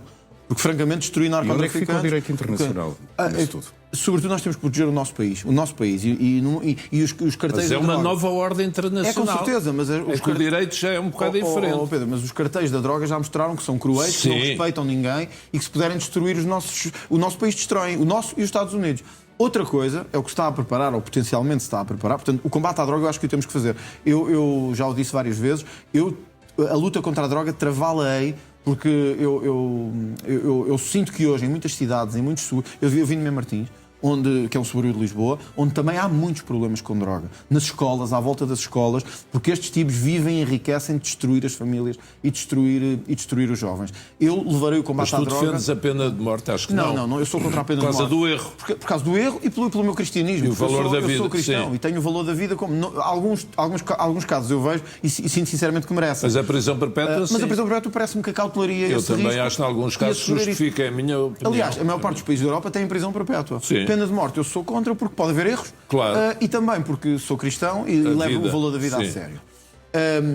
A outra questão é o que se pode preparar para fazer nos Estados Unidos, se justifica ou não uma intervenção militar nos Estados Unidos, dos Estados Unidos na Venezuela. Eu acho que a paz devia ser preservada e nós devemos evitar andar a entrar em teatros de conflito. Os Estados Unidos tiveram ações. Parece que o Trump está a tentar exilar o Maduro. Precisamente para combater o tráfico. Eu percebo isso. Eu gostaria que o Maduro saísse. Agora, uma coisa é essa. Eu acho que o Maduro deve ser. É um ditador, é um assassino, é um sanguinário. Outra coisa é se nós, os Estados Unidos e a NATO, devem agora estar a intervir no mundo inteiro numa ditadores e sanguinários pós-depor. Estás a falar na NATO. Eu tinha aqui a pergunta. Ainda acreditas na NATO? Na ONU, calculo que não. A ONU acho que se desvirtuou completamente. Mas a NATO, vamos lá ver. Eu acho que a NATO é a nossa melhor hipótese. A ONU desvirtuou-se porquê? Porque passou a ser uma agência, basicamente, de defesa da cultura woke e das novas vagas libertárias dos países islâmicos. Basta ver a posição que teve sobre Israel. Quer dizer, Israel tinha acabado de ser atacado pelo Hamas, todos tínhamos visto isso. E o secretário-geral, eu sei que é nosso, mas também, enfim, não o admiro politicamente. Ele é nosso, reconhece a inteligência e o enorme valor enquanto cabeça, digamos assim, mas discordo dele em tudo, o engenheiro António Guterres. E a ONU preocupou-se só em estar a defender terroristas e em estar a defender os países islâmicos. Nunca se preocupou com Israel, nem com a nossa cultura de matriz cristã. Portanto, essa é uma questão. A outra é a da NATO. Eu não gosto de um mundo liderado pelos Estados Unidos e que a Europa não existe. Eu sou europeu. Eu tenho orgulho de ser europeu. Eu sou português, acima de tudo, mas sou europeu. Eu quero Portugal na União Europeia, forte, e quero um Portugal na NATO forte. Eu gostava que a Europa tivesse capacidade de se assumir como contrapeso a esse domínio americano. Mas esse é um trabalho que vai ter que ser feito. Então não és linha Meloni nem Orban. Eu discordo na família política. Não é verdade. Em descrição. Eu tenho tido, e os dirigentes do Chega sabem, mesmo... Eu aprecio muito a Meloni. Eu também. Eu acho que ela é uma excelente primeira-ministra. Eu acho que do ponto de vista da defesa e do ponto de vista político, eu quero que Portugal tenha o lugar no mundo do maior destaque possível. Mas ela é uma atlantista, trampista. Eu acho que nós não devemos deixar que os Estados Unidos liderem a ordem mundial sem que os europeus tenham uma palavra a dizer. Vamos ver. Eu sou europeu. Eu quero que a Europa tenha... Até porque a nossa cultura europeia, a nossa matriz europeia é diferente da matriz americana a todos os níveis. Vários níveis. Mas achas que deve haver defesa europeia ou não? Uma política comum de defesa? Já externa? Eu não queria pôr franceses e alemães a mandarem nas nossas forças armadas. Acho que pode haver formas de cooperação militar que permitam à Europa ser, em vez de ser um anão militar, ter preponderância militar. Eu não gosto de ver. Deixa-me dar o exemplo da Ucrânia. Depois eu até, no outro dia, se calhar aqui falarei disso. A Ucrânia choca-me só por isto, que é, a guerra é aqui ao nosso lado. Todos estamos de acordo, pelo menos nós, aqui, que temos que derrotar a Rússia. Estamos de acordo com isso. Para mim isso é uma evidência. O que também é uma heterodoxia nos teus colegas do movimento internacional. Mas eu também sempre assumi essa discordância. Nomeadamente a senhora Le Pen. Eu acho que temos de derrotar a Rússia. É o que eu acho. Acho que a Rússia é um país tirânico e tem que ser derrotado. É um elemento muito importante nas tuas posições. Como o Donald Trump está aqui a fazer uma tentativa de intermediação. O Donald Trump está a tentar garantir aqui que há alguma paz. Eu discordo é que a Ucrânia tenha que ser penalizada por isso. Outra coisa é eu sentir, como sinto muitas vezes, que a guerra é aqui ao nosso lado na Europa e que os Estados Unidos têm mais palavra a dizer do que nós que estamos aqui ao lado e que estamos a sofrer os efeitos da guerra. Mas sem força militar não tens hipótese. É evidente, por isso é que eu falava de uma forma... Eu não gosto de forças armadas integradas neste sentido. Eu não quero ver alemães, franceses e espanhóis a mandarem nas nossas forças armadas. Mas acho que é possível haver formas de cooperação que levem Portugal, os países europeus, a terem um papel a dizer no mundo, nomeadamente no que se passa na Ucrânia. E era isso que eu gostava de ver, defender os nossos valores e ter força para assumir os nossos valores. Eu não quero enviar tropas para a Ucrânia. Acho que se isso for evitável, devemos fazê-lo. Tudo farei para não enviar jovens portugueses para morrer na Ucrânia. Agora, se me perguntares aqui quem é que eu quero que seja derrotado, eu quero que Putin seja derrotado e que a oligarquia russa seja derrotada e que os russos aprendam que não podem fazer o que querem. Deixa-me dizer que acho que é um elemento, pessoalmente, muito importante nas tuas posições políticas. Na minha perspectiva, porque se distingue de outros líderes da direita europeia. Sim, Pedro, eu mesmo quando estive em encontros dos líderes dos Patriots, que é o partido europeu que eu pertenço, eu deixei claro que compreendia algumas posições na Hungria, nos países de leste, pela proximidade que têm ali com a Rússia, que é uma proximidade diferente da nossa, mas que eu acho que o nosso grupo europeu devia ser muito firme na condenação da Rússia, no apoio a sanções à Rússia e na defesa intransigente daquilo que é a Ucrânia. Muitos de nós pensamos assim, isto é lá com a Ucrânia, isto não tem nada a ver connosco. Um dia pode acontecer ao resto da Europa Ocidental. Não seria a primeira vez que a Europa se visse debaixo de uma ameaça. E olha os Bálticos, os Bálticos, os Estados Bálticos. Vais interromper? Lembra-se? Não. Eu queria colocar só uma questão, mas lembra-se que o presidente Marcelo chegou a dizer que o presidente Trump era um ativo da Rússia. Percebeu a lógica da frase na altura? Bom, eu acho que isso é uma responsabilidade grande de um presidente português de dizer assim, porque está a pôr a ideia de que o presidente norte-americano é uma espécie de homem a soldo dos russos, que está debaixo da chantagem dos russos. Há teorias sobre isso, mas são as teorias que proliferam na internet. Não é? O Presidente da República não pode simplesmente olhar para uma coisa qualquer que vê e dizer o que lhe passa pela cabeça sobre isso. Nomeadamente, atenção, estamos a falar de um dos nossos maiores aliados. É que não é só a Grã-Bretanha, os Estados Unidos são, até pela comunidade que lá temos, pela ligação que há fronteiriça, é que nós não temos só fronteira com a Espanha, nós temos fronteira com os Estados Unidos do outro lado. Há uma ligação militar, atlântica, histórica, desde muito antes da Segunda Guerra Mundial. Nós temos uma ligação com os nossos aliados que devemos honrar. E essa é a diferença para os outros extremismos que eu vejo, quer à esquerda, quer à direita, francamente. Mas, por exemplo, não olha para esta tentativa de intermediação do Presidente Trump e vê que o Presidente dos Estados Unidos está a tentar favorecer a Rússia neste acordo de paz. Eu acho mal, mas, por exemplo, o que vi no Médio Oriente foi que foi preciso chegar a Donald Trump para haver alguma paz no Médio Oriente. Foi o Donald Trump que pôs fim àquilo que... Pôs fim, vamos ver, aquilo continua mal, mas ao menos há uma tentativa de paz, que os democratas nunca conseguiram fazer. E, portanto, isso temos que lhe dar de mérito também. Se eu concordo com um plano de paz que obriga a Ucrânia a sacrificar a Crimeia e o Donbass, eu não estou completamente dentro do plano, mas penso que é esse o critério, eu discordo disso. Porquê? Porquê é que discordo? Porque nós já vimos na Segunda Guerra Mundial isto. E quem sabe um bocadinho de história sabe isto. Quando se dá um bocadinho de terreno a ditadores, eles não vão querer aquele terreno, eles vão querer mais no dia a seguir, vão querer continuar e vão querer até nos derrotarem. E nós, como dizia o Churchill, nós aos tiranos só respondemos de uma forma, derrotámo-los. E eu acho que é isso que temos que fazer. Não estou a ser romântico, acho mesmo que temos que os derrotar. Mas ia-te pôr uma pergunta um bocadinho... Pedro, eu não respondi sobre os ficheiros do Epstein. É verdade. Eu acho que este é daqueles casos em que também tem que se dizer aos republicanos, apesar de eles serem nossos aliados, que não se pode ter estas incoerências. Eu ouvi durante a campanha eleitoral quer o Presidente Trump, quer os seus aliados no Congresso, dizer que deviam ser divulgados publicamente os ficheiros Epstein. E que isso era importante para perceber as ligações entre o poder político, económico e os crimes de abusos sexuais. Não se pode, quando se chega ao poder, dizer que afinal já não vou divulgá-los porque metem o nosso nome em causa. Não, têm que ser divulgados, têm que ser conhecidos e, francamente, eu acho que quer eles queiram, quer não, vão acabar por ser todos conhecidos. Claro. Porque isto não se vai esconder. A verdade não se esconde durante muito tempo. Até se estranha que dure tanto tempo. Ainda se estranha como é que ainda não saiu. Não se pode dizer em campanha uma coisa e depois fazer outra quando já chega agora ao poder. Perguntas um bocadinho com pimenta, como é que tu defendes cá mandamos nós? Até a propósito de um artigo publicado hoje por uma colega aqui do Pedro, no órgão de imprensa escrita, chegas à Espanha e gritas abaixo o Sánchez e... Eu já não vou dizer viva a Espanha, porque isso não sei. É uma boa questão. Ouvi agora, estás a ver? Achas que deves fazer isso ou não? Vais dizer por causa da corrupção. É por causa da corrupção. Estás a julgar. Não só. Antes. Bom, é isso. Nós olhamos e apreciamos também o que se passa lá fora. Sim. Ainda agora vimos mais casos de corrupção que aconteceram na Ucrânia também. Não podemos ser cegos a isso e temos que o saber denunciar. Ainda ontem, penso que foi ontem, nós tivemos um novo caso em Espanha do tal ministro que está preso, dizer que o primeiro-ministro lhe ofereceu vantagens para ficar em silêncio. Eu não tenho dúvidas do que estou a dizer. O primeiro-ministro Pedro Sánchez é um criminoso, é alguém que se tem apoderado do aparelho de Estado em Espanha, que está a evitar eleições a todo o custo para evitar perder o poder. É um caso impressionante de durabilidade negativa. E eu acho que nós também temos que ter a capacidade de, às vezes, dizer aquilo que pode causar mais abanão, mas dizer o que tem que ser dito.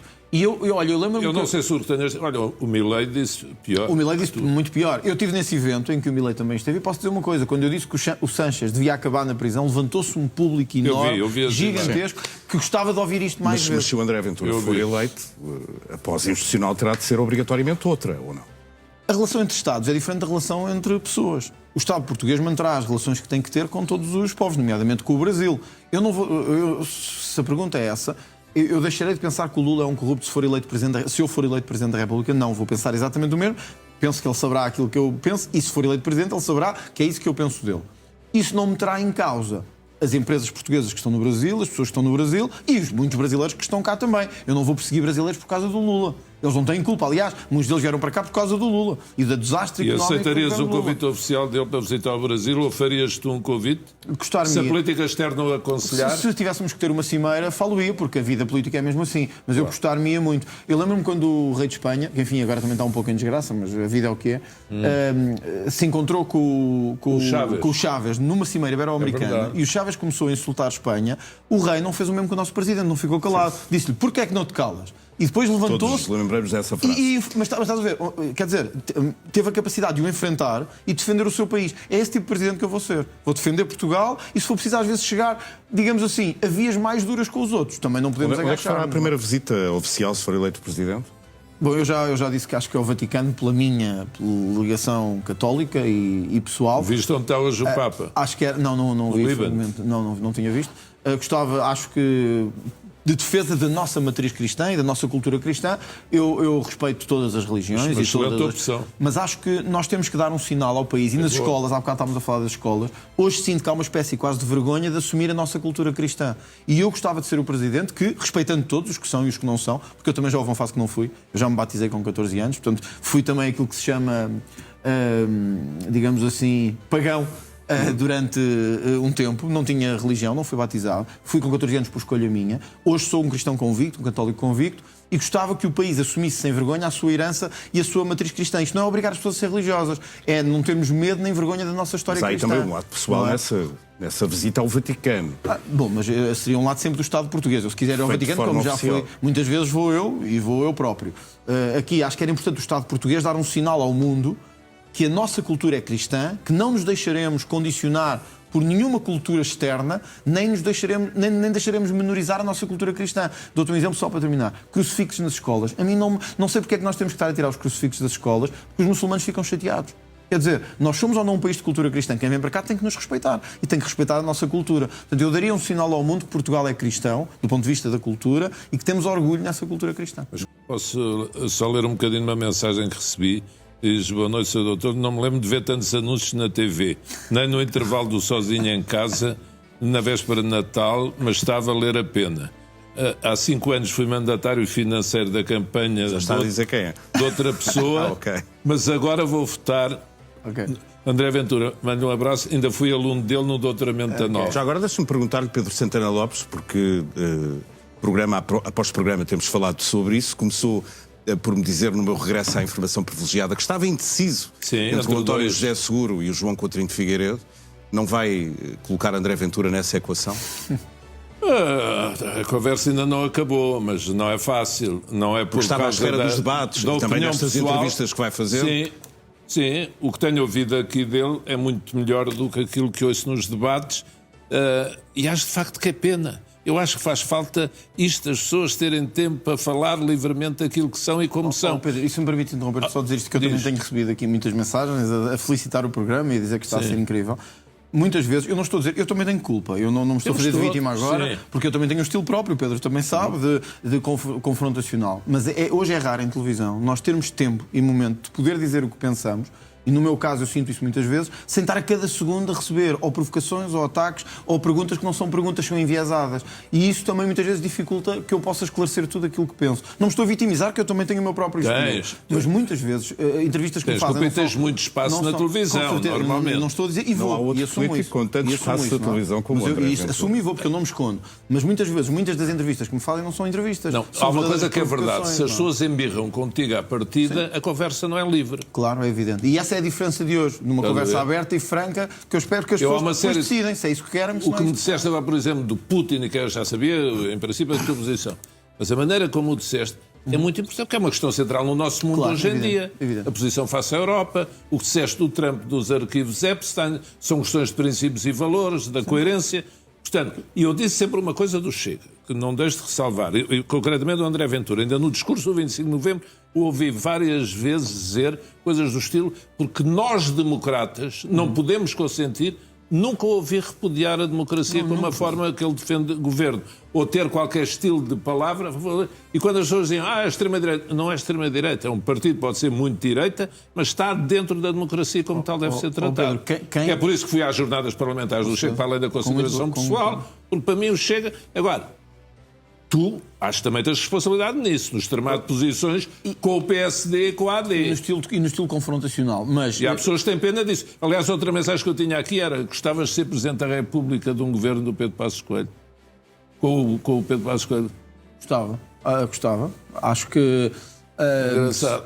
Ela não me levará a mal que eu digo, foi a Gabriela Seara que me mandou mensagem. Gostava, não pus a questão nunca assim, mas quero dizer, eu preferiria de longe um governo de Pedro Passos Coelho do que ter um governo socialista a seguir. Porém, se for essa a escolha das pessoas, eu respeitaria isso. Eu sou um democrata por natureza. Sou um democrata na questão da imprensa, das redes sociais. Aliás, é por isso que eu sou contra toda a censura nas redes sociais. Eu acho que nós devemos ser um país livre. Se um dia eu for Presidente da República e o PS vencer as eleições, eu espero que... O PS, porque acho que os outros não podem ganhar. Mas só dizeres isso com essa calma... É toda uma diferença. Pois, eu sou um democrata convicto. Mas sou mesmo, eu sou um democrata convicto.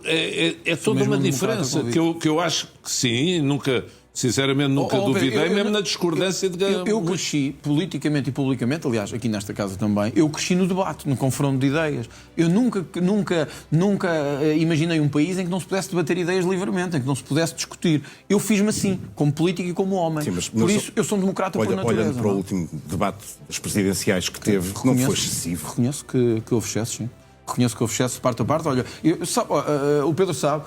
Eu, quando erro, peço desculpa. Sou assim na vida. Já me aconteceu com jornalistas, já me aconteceu com políticos, já me aconteceu quando erro, peço desculpa. Acho que é assim que deve ser. Vou dizer um momento que eu acho que não devia repetir, com a Catarina Martins. E que é qual? Que foi, eu estava-lhe a mostrar uma folha com os imigrantes ilegais e mostrei-lhe dizer, está a ver, Catarina Martins, isto é o que temos, uma série de imigrantes ilegais. Se quer tantos imigrantes ilegais, mete-os na sua casa. Disse isto. E quando disse isto... Sabe que naquela operação policial só foi detectado, julgo eu, mas imigrante. havia vários sem documentos. E que se via nas filas, que eles pediram uns para estar numa fila e outros noutra. E eu pego na folha e digo, se quiser, mete-os na sua casa. E atirei-lhe assim a folha. Arrependo-me disso. Não devia ter feito. Acontece. Quando se é autêntico, como eu tento ser, acontece.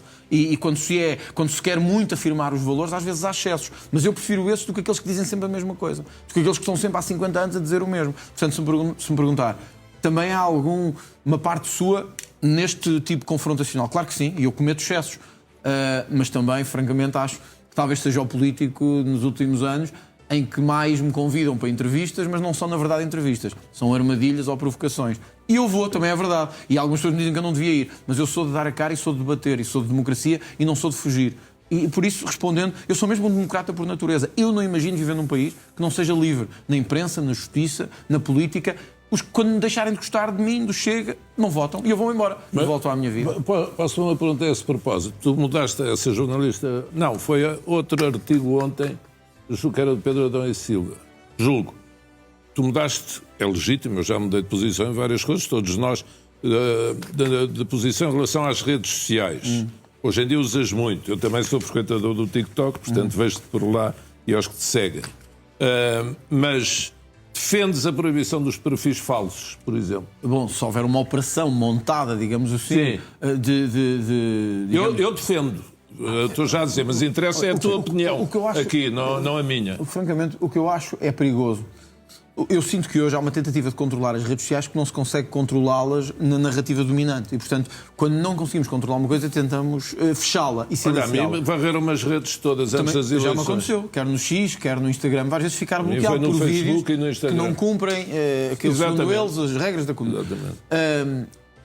Eu acho que temos que ter, obviamente, alguns limites e cuidado. Por exemplo, conteúdos de partilha partilhas sexuais de menores, pornografia, etc. Sim. Pornografia. Isso tem que ser controlado, evidentemente. Claro. Mas aí não estamos a falar de liberdade, estamos a falar de crime, não é? E estamos a falar de um crime. Ou se alguém usar redes sociais para promover atos terroristas, ou etc. Isso é uma coisa. Eu estou a falar de perfis falsos, por exemplo. Imagina que te difamem, que te caluniem. Sim, isso acho que se escondem atrás do anonimato. Mas uma coisa é esconder-se atrás do anonimato. Outra é ver... Os seus conteúdos nas redes sociais são entendidos, por exemplo, como conteúdos racistas, xenófobos. É a opinião de alguns, não é de outros. Senão não votaria 1,5 milhão naquilo que eu escrevo e digo, não é? Muitas vezes não é uma questão subjetiva de opinião. Não, eu acho mas eu acho que é na maior parte. Agora, eu estou a distinguir duas coisas. Uma coisa é eu dizer assim, na minha perspectiva em Portugal, estamos com excesso de imigração. Ou os ciganos não cumprem as regras. Outra é haver uma operação da Rússia, de Marrocos, de outro Estado qualquer, a criar perfis falsos em Portugal para espalhar notícias contra o Estado português ou de manipulação do Estado português. Isso deve ser combatido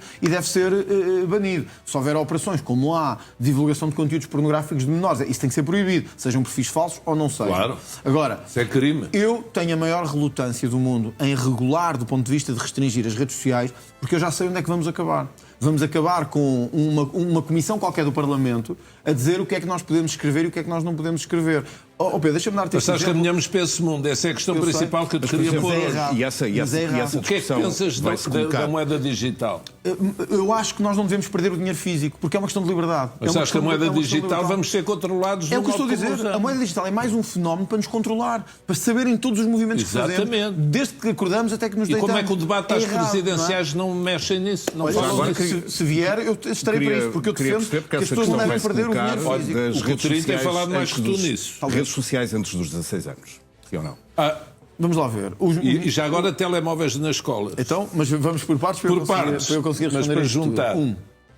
Eu acho que as redes sociais são hoje um instrumento de liberdade e permitem uma coisa que nunca tivemos na nossa história, que é o dar opinião, o ter opinião, o contraditarem a nossa opinião e o debaterem. Eu muitas vezes entro em debate nas redes sociais. Escrevo uma coisa, alguém não concorda, eu vou lá. Isto não é possível nos meios, digamos assim, tradicionais. O Pedro não pode agora abrir aqui a linha e eu ficar aqui a debater com... Não é possível, não é prático. Eu estou aqui porque estou com o Pedro Santana Lopes. Não posso estar aqui com 10 milhões de pessoas. Nas redes sociais isso pode-se. Esta democracia global eu gosto dela. Eu gosto de liberdade, de discussão. E gosto mesmo quando contrariam. Outra coisa é saber que o mundo vai caminhar, se nós abrirmos a porta à limitação, para uma espécie de sufoco. E deixa-me dar um exemplo sem me querer vitimizar. E restringir as redes a menores de 16 anos. E eu vou bem, mas deixa-me só dizer isto porque eu acho que isto é importante. O Parlamento levantou-se com muita exaltação porque um deputado do Chega tinha dito a uma deputada para ir para a terra dela. Alegadamente. Essa deputada, anteontem, chamou-me porco numa rede social aberta do país inteiro. Não houve nem jornais a abrir sobre isso, nem comentários dos políticos habituais a dizer que isto era uma vergonha e que não se podia repetir. Ou seja, criou-se a sensação que o mundo tem que... há uma maioria sociológica, mas depois há uma elite que controla os outros e que é toda de esquerda e que tudo o que se disser à direita tem que ser controlado e restringido. Tudo o que se disser à esquerda tem que ser aplaudido. O meu medo quando se diz restringir as redes sociais é que eu sei que vamos parar aí. Vamos parar a uma espécie de cromos de Bruxelas que vão estar a decidir o que é que nós podemos dizer ou o que é que não podemos dizer. A Assembleia da República não é uma rede social. Não, mas será os mesmos de sempre, que já não representam, enfim, se calhar a maioria do país. Teremos os livros desta vida, os blogs desta vida e os PCs desta vida a dizerem o que é que eu posso dizer, o que é que o Pedro pode dizer ou o que é que o Pedro Santos pode dizer. Deputado do seu partido dizer a uma deputada, e eu sei que foi essa deputada que escreveu aquilo sobre si nas redes sociais, mas dizer dentro da Assembleia da República vai para a tua terra, ou escrevê-lo numa rede social. Quer dizer, o próprio Parlamento em si, na função de deputado, obriga a uma outra urbanidade. O que eu quero dizer aqui é isto. Eu não vou agora discutir isso. Não vi foi ninguém a dizer que há de ser aberto um inquérito. Quando se disse que, quer dizer, acusaram o Chega de ter atitudes de ofensas, de ficarem intimidados, etc. Até o sindicato... Mas agora vai fazer queixa... Eu não sou de queixinhas, francamente. Eu acho que a democracia nós temos que ter arcabouço e temos que ter capacidade de enfrentar as coisas. Só estou a chamar a atenção que o país tem duplo critério. Quando me ofendem a mim e ao Chega, está tudo bem. Não há inquéritos nenhum, ninguém quer saber nada. Não há inquéritos nem do Parlamento, nem da Comissão de Transparência. Não há aberturas de jornais, de canais. Não interessa. Se o Chega faz alguma coisa, esta deputada aqui que estão a ver, como ela é, francamente, desculpem dizer assim, mas como ela é negra, de uma minoria e é do Partido Socialista, pode dizer o que quiser sobre mim, porque eu sou branco, homem e de direita. Isto está errado. Isto está errado. Nós devemos ter o mesmo critério para um branco, homem de direita, para uma mulher negra e de esquerda. Em Portugal todos temos que cumprir regras. Mas tu não tratas os ciganos de maneira diferente do que tratas os outros. Mas não é porque os ciganos têm um padrão, na minha perspectiva de comunidade, de não cumprirem as regras, que acho que não se pode aplicar nem a brancos nem a negros. Os ciganos, maioritariamente, na minha perspectiva, não cumprem as regras. Posso estar errado e tenho pago um preço por isso. Mas não vou deixar de o dizer. Eu ainda vi hoje uma coisa que puseste na net, um miúdo do cigano a mandar-te para vários lados. Eu estava tapaste o rosto em Coimbra. Eu tapei o rosto ao miúdo, mas e o pai viu, não fez nada, ninguém fez nada, na verdade.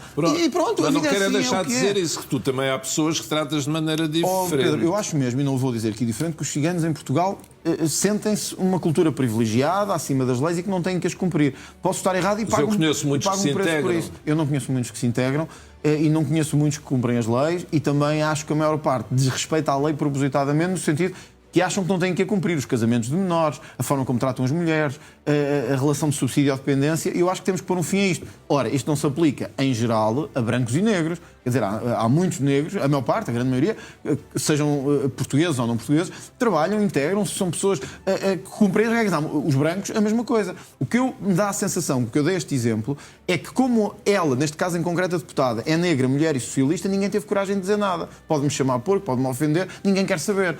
Porém, se eu dissesse isto dela, se eu chamasse este nome a esta deputada, Pedro, tu tens dúvidas que isto abriria jornais durante a semana toda? Não tenho dúvida nenhuma. Eles seriam à minha porta todos os dias a perguntar... Mas sabes o que é que isso é consequência da tal taxa de rejeição alta? Tu tens, imagina, 20 e tal % gostam muito de ti e depois tens 60% ou 70% que, pronto, de facto não gostam ou mesmo detestam e saltam logo. Agora, eu sou contra os dois pesos e duas medidas. Havia uma frase de São Paulo que era: aos mornos Deus vomita-os. E eu não gosto de ser morno, eu gosto de dizer as coisas. Isto gera, da parte das pessoas, reação. Eu gosto de dizer as coisas com verdade, com frontalidade. Os que gostam, gostam. Os que não gostam, não gostam. E no dia 18 de janeiro, vamos ver se as pessoas gostam ou se não gostam. Já agora queres frontal, há quem diga... mas eu não respondi sobre a moeda digital só porque eu acho que é mesmo importante. Não, essa moeda digital é o tema. Se fores Presidente da República, daqui a 2 anos, estás com isso ao colo. Tudo farei para impedir que o dinheiro físico acabe. Porquê? Não pelo dinheiro em si. É porque isto significa uma forma de controle sobre as pessoas que mostra este Big Brother que estamos a criar. Vão passar a controlar se te portas bem e só assim é que tens dinheiro. O que é que encomendas, o que é que compras da internet, onde é que andas a tomar café de manhã, onde é que andas a tomar café de noite. Isto é errado, porque é tudo o contrário da cultura de liberdade em que já não é o Big Brother, é o Big Fada. É mesmo. É uma espécie de olho sobre nós todos. E eu vou combater isso. E aquilo dos telemóveis nas escolas? Olha, eu acho que eu compreendo muitos professores que me têm dito e transmitido, e o Chega tem reunido com muitos no Parlamento, a perguntar o que é que acham, porque não é um tema que eu tenha uma opinião fechada, francamente. E há muitas coisas assim na vida que nós não temos a certeza. Já que não respondeu ainda à questão das redes sociais. Era isso que eu ia dizer agora dos 16 anos. Eu não tenho a opinião completamente fechada, porque, por um lado, os jovens hoje, nas escolas, as redes sociais, tornaram-se para eles uma forma de conexão ao mundo. Eles ligam-se ao mundo através das redes sociais. Há quem diga também que este excesso de redes sociais na escola, etc., tem efeitos que podem ser também negativos. Portanto, o que é que eu diria sobre isto? Que nós ainda temos que avaliar melhor qual é o efeito que isto pode ter, porque também estamos a dar-lhes um sinal, que é, se lhes proibimos as redes sociais até aos 16 anos, onde eles gostam de estar, onde eles nascem também para a democracia hoje, vamos ser francos, os miúdos hoje não nascem para a democracia a ver-nos a nós os três aqui na televisão. Não. Provavelmente não nos estão a ver. Eles nascem a ver-nos, a todos, no TikTok, no Instagram. Sim. Ora, nós estamos-lhes a dar também um sinal de que afinal os vamos restringir nesse acesso democrático. Não há influenciados. Mas, Pedro, e na verdade não fomos pelas televisões durante 50 anos? Na verdade, não fomos influenciados pelas rádios, pelas televisões, pela imprensa escrita. Não houve uma espécie de controle também de pensamento durante 50 Mas nas escolas interagíamos uns com os outros. E a interação é fundamental nos intervalos. O que o Pedro está a dizer é verdade.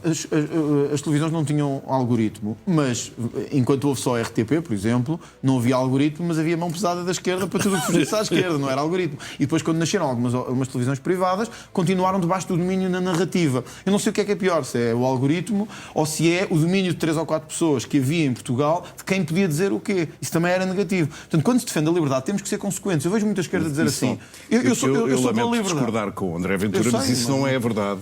Até porque o André é a pessoa que menos se pode queixar. Mas eu não estou agora, eu estou a dizer... É a pessoa que mais aparece na... Pedro, eu estou até a referir-me a outros tempos. Nem estou a referir-me agora a este. Estou a dizer que... Mas foi exatamente onde o André nasceu. Foi na televisão. É verdade, num programa de desporto. Não, mas de justiça até antes, porque houve programa de justiça. O que eu quero dizer é isto. Nós tivemos durante muito tempo, na minha perspectiva, os mídias refém de um grupo de pessoas e de uma narrativa. Uma oligarquia. Uma oligarquia, verdadeiramente.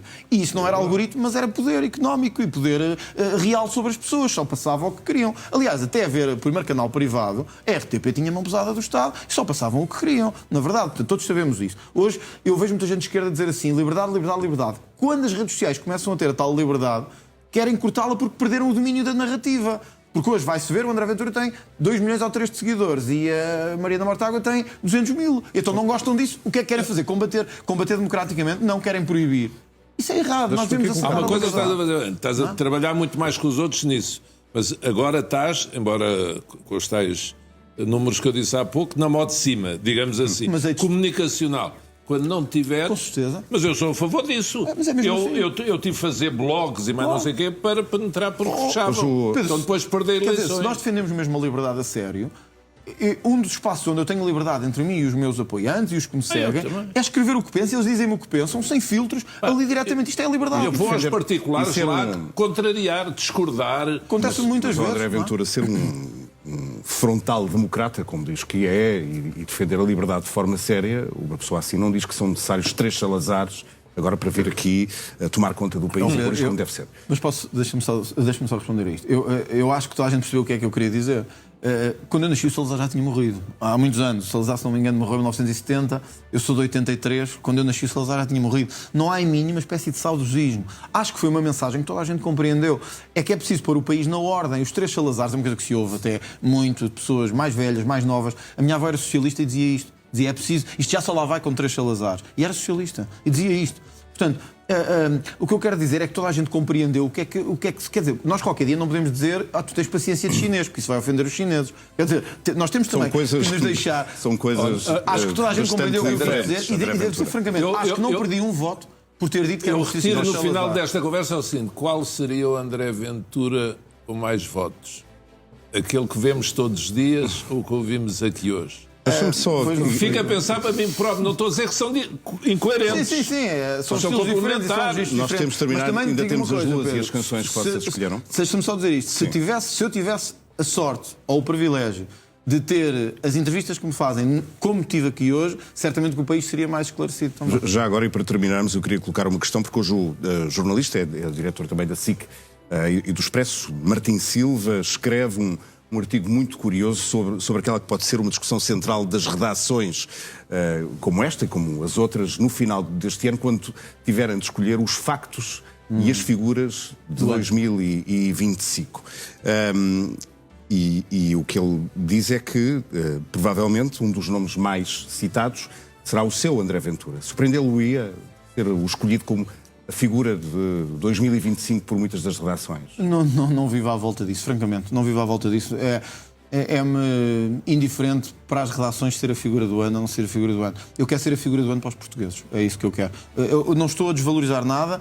Acho que ser a figura do ano para os jornalistas, para as redações, para os empresários, não me interessa nada. Eu quero ser a figura do ano para os portugueses. A figura em que eles querem confiar para liderar o país. É isso que me preocupa. Eu, de resto, vi isso tudo. Queria perceber qual era o seu ponto de vista sobre isso. Se acharia lógico, justo... enfim.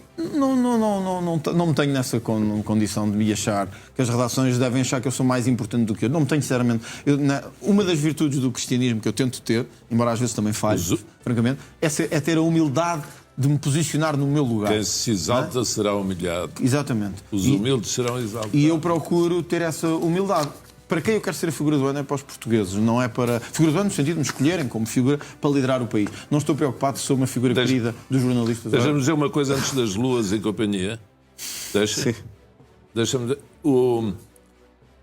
As pessoas, muitas, que veem este espaço, cada vez vem cá um candidato presidencial e diz assim, aliás já recebi mensagens aqui, diz, então afinal apoio ao Coutrinho. Depois a semana passada era... afinal apoio ao Almirante. E aqui já tenho vários, então afinal apoio ao André Ventura, até jornalista. Neste espaço, o que se quer é que as pessoas falem e mostrem quem são. Nós por aqui estamos a terminar a entrevista especial esta noite. Pedro Santana Lopes trouxe André Ventura como seu convidado principal. Estamos mesmo no fim. Vamos às luas, Pedro Santana Lopes. Vamos começar pelo quarto minguante, o PS e as presidenciais. É um fenómeno estranhíssimo. Aliás, há pouco aflorámos esse tema, já não sei se no ar ou em off. Mas, de facto, o PS, os seus dirigentes, etc., está tudo desaparecido da campanha de António José Seguro. Não digo tudo, mas muitos. Alguns sabemos que estão a apoiar o Almirante, mas António José Seguro esteve doente e quase que houve um desaparecimento da campanha. Não há ninguém, propriamente, a máquina do PS não está lá. Não está no terreno, não está a defender aquele que é o seu candidato. E imagina qual será a razão para que isso aconteça assim. Digas? Imagina que razão possa haver que isso aconteça. Além dessa divisão que existe à volta da candidatura. Manifestamente, algumas outras pessoas com muita força, nomeadamente António Costa e outros, não querem, de facto, António José Seguro como candidato. E há muitos socialistas que estão a minar o terreno de Seguro, é isso? Eu acho que é manifesto, vê-se. Eu acho que o António Costa preferia que fosse o Presidente da República do que o António José Seguro, francamente. O que eu acho. Portanto, já diz bem qual é o estado em que está o PS. Quarto crescente. Quarto crescente para si, Pedro Santana Lopes. Quarto crescente, o Primeiro-Ministro pela aprovação do orçamento e pela boa posição que as sondagens lhe continuam a dar. Apesar de tudo, vai lá ano e meio de governo, o mundo está, mas é um facto. E, portanto, foi um momento bom para ele. Ali o Chega votou contra, mas tem feito alguns outros acordos com o governo, noutras matérias, mas neste caso acho que foi uma boa semana e têm sido boas semanas para Luís Montenegro. Votou contra o orçamento, mas votou favoravelmente a algumas das propostas leis do Partido Socialista, e isso valeu-lhe a acusação de andar num conluio com o PS numa oposição negativa. Mas erradamente, porque nós temos uma posição muito clara nos temas a que se está a referir, como é o caso das propinas. Eu tenho muito orgulho em ter bloqueado o aumento das propinas em Portugal. Os jovens hoje que estão nas universidades não conseguem sequer pagar os quartos onde estão para estudar, quanto mais permitirmos que as propinas aumentem. Portanto, tenho muito orgulho em ter bloqueado que isso acontecesse. Em relação às portagens, a mesma coisa. Nós já tivemos essa conversa aqui. Eu acho mesmo que as portagens prejudicam o país, prejudicam as empresas, tiram-nos competitividade nacional e internacional, prejudicam-nos face à Espanha. Nós temos que, o mais possível, acabar com as portagens. E, portanto, não faz sentido eu dizer isto e depois votar contra o fim de portagens. Mas se não pagam os utilizadores, alguém vai pagar, como de resto disso. Com certeza, mas as pessoas não têm que estar agora a pagar, porque o António Guterres e o Durão Barroso fizeram maus acordos de concessionários para a vida toda. Há estradas que nós já pagámos 10 vezes e continuamos a pagar portagens. Portanto, isto é um erro, mas isto sobretudo prejudica o país, porque passamos a fronteira e quase não há portagens aqui ao lado em Espanha. Como é que é possível? Um país muito maior que nós, um país com uma rodovia tão extensa como Espanha tem e não tem estas portagens. É por uma razão, é porque nós continuamos a alimentar as concessionárias e muitos dos taxos que foram lá postos pelos partidos que estiveram a governar. Portanto, eu não podia defender isso e depois não aprovar estas medidas. Isto não é nenhum conluio. Também aprovámos muita coisa do PSD. Aprovámos o cheque de saúde mental. Aproveitámos... Olha, vou-lhe dar outro exemplo que também não aprovámos com o PSD. O suplemento de patrulha para a PSP e para a GNR. Então nós íamos votar contra um suplemento para dar alguma dignidade mais às forças de segurança. Fizeram uma segunda votação. Fizeram uma segunda votação, ou seja, na primeira proposta que foi feita pelo Partido Socialista, o Chega votou contra. Porque nós esperámos até ao fim que pudesse haver um sinal do Governo a dar um sinal às forças de segurança. Isso não aconteceu. O mesmo aos ex-combatentes. Eu não podia, em consciência, votar contra uma proposta que aumente ao mínimo de dignidade aos ex-combatentes. Não podia. Mas, de qualquer forma, o Chega na primeira votação votou contra. No caso dos ex-combatentes. Foi só um esquecimento? Não, o PS também não aceitou. O PS teve esta lógica perversa de não aceitar nenhuma proposta do Chega, ao contrário do que o Chega fez. Mas eu continuo a achar que estou certo. Porque quando o Chega aprova uma proposta no Parlamento, eu não quero saber se ela vem do PSD, do PS ou do PCP. Eu quero saber se ela é boa para as pessoas. Se for boa, eu voto a favor. E o Chega vota a favor. O PS não. O PS e o PCP têm a lógica de, se for do Chega, é mau à partida. Então vamos votar contra, mesmo que seja o que defendemos há 1000 anos. Isto é errado. É manicaísmo democrático. E eu acho que isso não se deve fazer. Só para, sem querer amassar muito com isto. O caso das pensões é paradigmático. O PS faz uma proposta de aumento de pensões e o Chega também. E o Chega esteve disponível a negociar com todos para que houvesse um aumento de pensões permanente. O que é que a proposta do PS perversamente dizia? Que este aumento de pensões será feito à custa do IRC.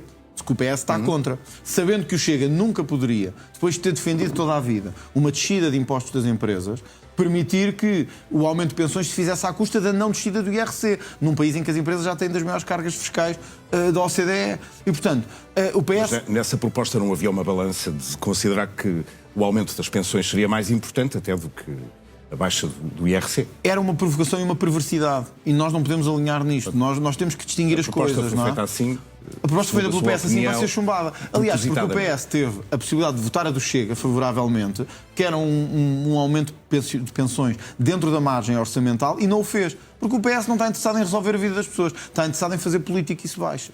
Agora sim, já estamos quase no final com as canções que o Pedro Santana Lopes trouxe e o André Ventura também, uma de cada lado. Primeira do Pedro, já estava a falar do Escalema e do grande concerto na Figueira da Foz. Esta música que escolhi, a nossa vez, já teve mais 100 milhões de visualizações no YouTube. É impressionante para uma banda portuguesa. É uma loucura, mas eles são de facto um profissionalismo. São os tais que encheram o Estado da Luz, do clube ali do André. Não sei se ele não gosta que eu diga isso. Estás em campanha, mas toda a gente sabe. Toda a gente sabe, isso não é verdade. Vamos ter derby na sexta-feira. E esta música é muito gira. A música é muito gira. Vamos ouvir um pouco. E são eles que compõem, eu não sabia. As músicas todas. E ontem fizeram uma coisa bonita, que os pais faziam 40 anos de casados e eles puseram os pais a cantar uma música com eles, mas os dois cantam. A mãe e o pai, é engraçado. Muito bem. E falta a canção que o André Ventura trouxe para esta noite. Que é os Azeitonas. Azeitonas. Anda comigo ver os aviões. Acho que é muito Porque essa canção, André? expressiva por duas coisas. Primeiro, que a música é bonita em si. Já obrigado por trazeres uma música. Uma música bonita. Rasgar os céus, que é uma coisa que eu gosto de fazer. Puxar os limites, levá-los ao limite. E também, pronto, esta parte já não vai ser tão agradável para todos. Para muitos imigrantes ilegais que estão cá, eu quero que eles venham ver os aviões e que vejam o avião de regresso ao seu país. Por isso esta música é bonita. Mas Pedro, ouvi dizer que é especialmente fã desta música. Gosto muito desta canção, sim, dos Azeitonas. Gosto muito de Miguel Araújo. E antes de acabar, eu queria dizer, a propósito, estar a pronto. E a propósito da TAP, pública ou privada? Estava a cantar, não tenho grande voz, mas estava a cantar. Pública ou privada? Eu acho que nós temos que ter uma companhia de bandeira. É o que eu acho. Já sei, pública, portanto é parte. Sobretudo por causa das nossas comunidades e da ligação às nossas comunidades. Mas antes de acabar o programa, não vai ser uma resposta àquela provocação de início. Não sei em quem é que o Pedro vota, ele dirá se quiser. Os jornalistas não dizem, mas segunda volta entre André Ventura e Catarina Martins ou António Filipe, eu e muitos sociais-democratas, acho eu voto André Ventura nessa segunda volta. Na primeira eu já disse qual é a minha posição. Mas, e contra o Almirante Gouveia Melo? Já agora deixa-me fazer essa pergunta. Eu estou indeciso ainda na primeira volta. E deixa-me estar indeciso, pá. Eu gosto tanto de estar indeciso. Agora, na segunda, e não tenho problema nenhum em dizer que gostei da entrevista e gostei muito da conversa. Epá, porque eu quero é coisas boas para o meu país e quero que quem ganhe seja o melhor. E dentro, com certeza, das ideias que tem. Agora, serem todos maus, ou nós não sabermos o que é que as pessoas são na verdade, este espaço aqui, e com um jornalista destes é muito melhor, é para isso, pá, é para as pessoas mostrarem, apesar do tempo da televisão, quem são. E isso tem acontecido com todos os candidatos, todos, na realidade. E é assim que tem que ser. É uma conversa desabrida, como aquelas... Sim, pá, É a democracia, isto é a democracia. Eu não me esqueço, porque eu quero dizer isto. As pessoas, o André hoje em dia, porque eu não gosto, é tudo mau, as pessoas são más, esta velocidade de julgamento. Mas eu não me esqueço, porque isso define um caráter. Ele não precisava estar lá, já era vereador em Loures, já andava com os problemas com os ciganos. E quando eu perdi as diretas, no meio, estava a minha família, estavam outras pessoas ali no hotel na Avenida da República, e ele estava lá, sossegadinho, discreto, sentado, na hora em que se perdeu. Isso é uma questão de caráter. E eu isso não esqueço. Agora deixa-me só fechar com uma pergunta, porque isso é daquelas conversas que as pessoas vão tendo, mesmo nas redações. Acha que se o André Ventura tivesse ficado no PSD, hoje em dia seria o líder do partido e seria primeiro-ministro? Não, acho que ainda não. Podia vir a ser, mas houve aqui nitidamente, para mim, uma evolução. Foi uma... Pá, isso era outra conversa. Uma evolução, para mim, foi um mistério, porque eu acho que houve evolução nas posições políticas do André. Pronto, é legítimo que tenha, mas o André do PSD, ou o André antes da tese de doutoramento, ou seja o que for, houve uma evolução. Todos evoluímos. Acho que esta sucessão seria natural. Passos Coelho, e quando eu concorri contra Rio já sabia que era se Rio ganhasse, depois vinha aí Luís Montenegro, se calhar Pedro Duarte, mas não. Se ele lá tivesse ficado, o André acho que sim, que um dia seria, com as qualidades pessoais e políticas que tem. As ideias que tem hoje em dia, acho que lá não dá. Mas por isso é que ele foi para outro lado e fundou outro partido. Eu não sei o que é que teria acontecido também, às vezes por fazem-me essa pergunta. O que aconteceu na Europa mostra que houve uma evolução de todo o centro-direita no espaço europeu. Houve partidos que se conseguiram adaptar ou não. Se eu tivesse continuado no PSD, não sei o que é que teria acontecido. Mas eu acho que o espaço político estava a transformar-se. E eu acho isso era manifesto. Acho que era evidente já, e nós no PSD já sentíamos isso. O eleitorado queria uma mudança à direita. E eu acho que eu acabei por representar com o Chega essa mudança à direita. Temos mesmo que terminar. Pedro Centeiro Lopes estará aqui na próxima semana, como é habitual. Se Deus quiser. André Ventura, si desejo-lhe aquilo que desejei da última vez, continuação de bons debates, obrigado. Boa campanha. Espero que os debates sejam um pouco mais farei por isso calmos. André, obrigado. Boa sorte. Obrigado pelo convite, foi um grande gosto estar aqui. Obrigado. Muito obrigado.